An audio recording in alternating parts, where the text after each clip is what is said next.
அல்லாஹ்வுக்கு பிரியமான மனிதர்கள் யார் என்று கேட்டார், மற்ற மனிதர்களுக்கு நீ பிரயோஜனம் கொடுத்துட்டேன்னா நீ அல்லாஹ்வுக்கு பிரியமான மனிதன்.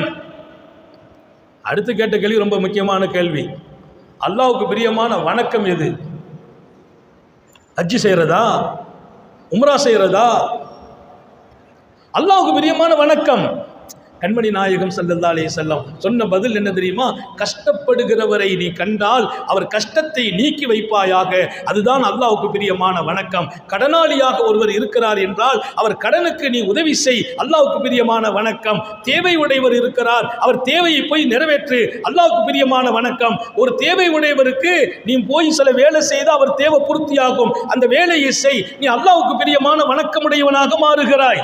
ஒரு மூமினின் கஷ்டத்தை துடைத்து விடு, ஒரு மூமினின் தேவையை பூர்த்தி செய்து விடு, ஒரு மூமினின் கடனை நிறைவேற்ற பாடுபடு, உனக்கு வணக்கங்களில் எல்லாம் சிறந்த வணக்கம் அதுதான் என்றார்கள் முஹம்மது ரசூலுல்லாஹ்.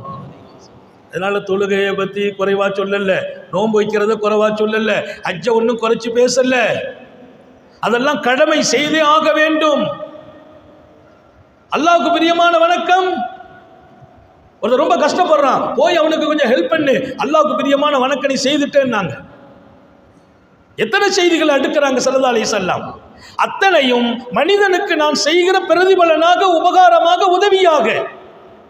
இன்னைக்கெல்லாம் நமக்குள்ள சகஜமான அன்பே இல்லை. ஒருத்தர் நல்லா இருந்தா நிறைய பேருக்கு பிடிக்கிறது இல்லை. கூட பிறந்த சகோதரனுக்கு கூட விட்டு கொடுக்கிற மனசு இல்லை. எனக்கும் என் அண்ணனுக்கும் ஒரு காணி இருக்குது, நான் ஒரு வீடை கட்ட போறேன், பக்கத்தில் என் அண்ணனுக்கு அடுத்த காணி இருக்குது, அவனுக்காக ஒரு ஜான் நிலத்தை விட்டு கொடுக்க கூட எனக்கு மனசு இல்லை. அண்ணனுக்காக விட்டு கொடுக்கிற மனசு தம்பிக்கு இல்லை, தம்பிக்காக விட்டு கொடுக்கிற மனசு அண்ணனுக்கு இல்லை.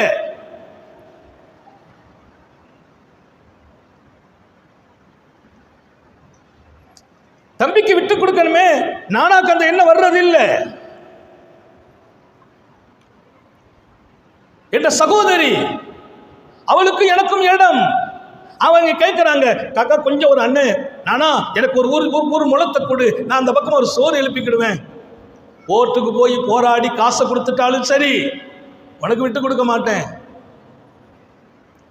ஒரு மூமினின் கஷ்டத்தை நீக்கினால், கடனுக்கு ஹெல்ப் பண்ணினால், தேவையை பூர்த்தி செய்தால் நீங்கள் வணக்கத்தில் அல்லாஹ்வுக்கு பிரியமான வணக்கம் செய்கிறீர்கள் என்கிறார்கள் உத்தம நபி ஸல்லல்லாஹு அலைஹி வஸல்லம்.